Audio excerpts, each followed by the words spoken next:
Hello, everyone. My name is Jason Laney. I'm the Warning Coordination Meteorologist here with the National Weather Service in El Paso. And today we're going to be talking about what could be a very unusual start to the month of March for us, as we're expecting heavy rains and heavy mountain snows over the course of the next 24 to 36 hours out and across the area. That said, let's go ahead and take a look at what's going on as far as conditions are concerned out there at the present time.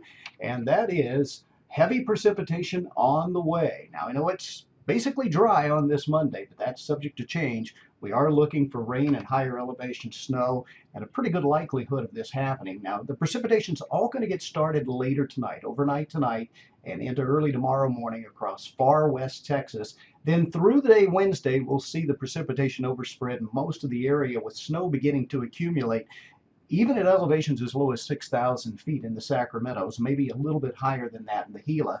And to mix in with that, there is the possibility that the lowlands could be looking at thunderstorms as early as midday and into the early part of the afternoon. And due to the cold nature of the storm system coming in, this does support the possibility of some hail as well. But our real primary concern continues to be the potential for not just snow, but heavy snow.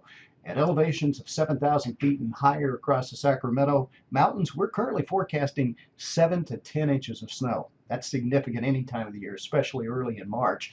There will be some snow in higher terrain of the Gila as well, but we think those numbers are going to be considerably less, with the rainfall also becoming heavy in spots, and that could lead to some lowland flooding. Right now, we're generally forecasting about a half inch of total rainfall, depending on where you're located. But local rainfall amounts of 1 inch are not out of the question, especially in the areas where some of the stronger thunderstorms develop. And we do anticipate issuing some winter storm warnings as well as winter weather advisories a little later on today, depending on when you're actually viewing this. They may already be in place. Coming up in a moment, I'll show you where we're thinking. But this is the big picture right now. And basically what's happening, there's an upper low parked off the coast of Southern California. That's the driver to all of this. It's drawing up some pretty decent moisture in the mid and high levels of the atmosphere. Meanwhile, some low-level moisture that's pooled up across parts of west central Texas looks to be scooting our way from east to west as we go through the night. So these two will combine to open the door to some of that precipitation that we're expecting out there. So here's kind of a timeline of how I see this happening. I'll show you midnight tonight. And keep in mind, this is just a computer forecast model. I don't expect this to be spot on, but it does give us a good idea of where and some trends as far as precipitation goes. And with that moisture moving in from the east, it looks like far west Texas will start with the rain development overnight.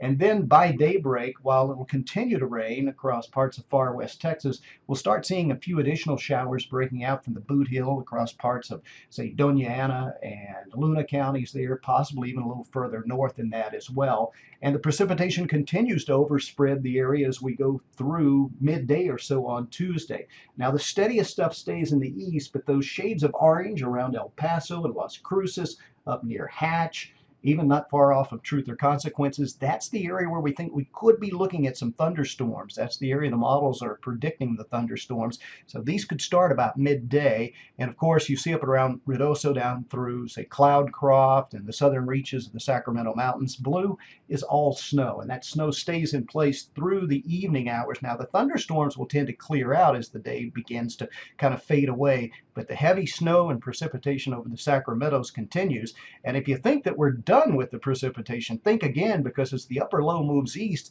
the model consensus is that we drag that moisture back around from the north and introduce at least another round of some precipitation late Tuesday night, early Wednesday morning. Meanwhile, yeah, you guessed it, the Sacramentos continue to get the snow.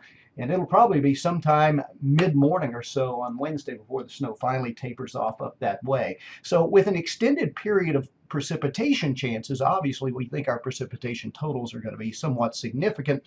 They'll be a little lesser as you go west, much greater as you go east, possibly as much as an inch in far eastern Hudspeth County and up in the Sacramentos. Keep in mind, this is liquid water equivalent, but if you get caught under an individual thunderstorm, you could definitely have more precipitation than that. Then when we factor in how much of that actually falls in snow and who gets how much, you can see that Cloudcroft, we're predicting about 8 inches of snow. That's that 7 to 10 inch corridor we're anticipating there, with generally 2 to maybe 4 inches, possibly 5 along some of the higher elevations there back in the Gila.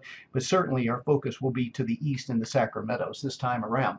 That's why we're anticipating putting out these advisories and warnings later today. For the Gila, the higher terrain of the Gila, winter weather advisory. Still need to exercise caution on the roadways, as well as some of the lower elevations in the Sacramentos, with the higher elevations in the Sacramentos, obviously including Cloudcroft, looking at a winter storm warning. So what are our uncertainties? Well, the total snowfall.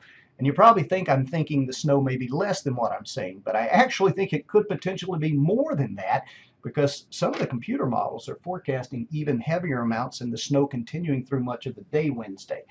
That's an outlier, but it is possible. Also, the thunderstorm potential. All the models say will be unstable and thunderstorms could develop when the system comes overhead, but will they be isolated just here or there, or will they be widespread? If they're widespread, that means more additional rainfall, and more additional rainfall means the enhanced chance for some localized flash flooding. Right now, due to dry conditions leading up to this point, we don't think the flood potential is really all that high, but if we get a lot of rain in a short period of time, locally heavy rainfall, that could lead to localized flooding as well. So this is definitely a system that we need to monitor, and we invite you to monitor it with us. If you're part of our NWS chat, that's one of the best ways to get a hold of us. We'll be also updating things for the public on Twitter and YouTube, our social media accounts, as well as Facebook. And you can always find us on the web at www.weather.gov/El Paso.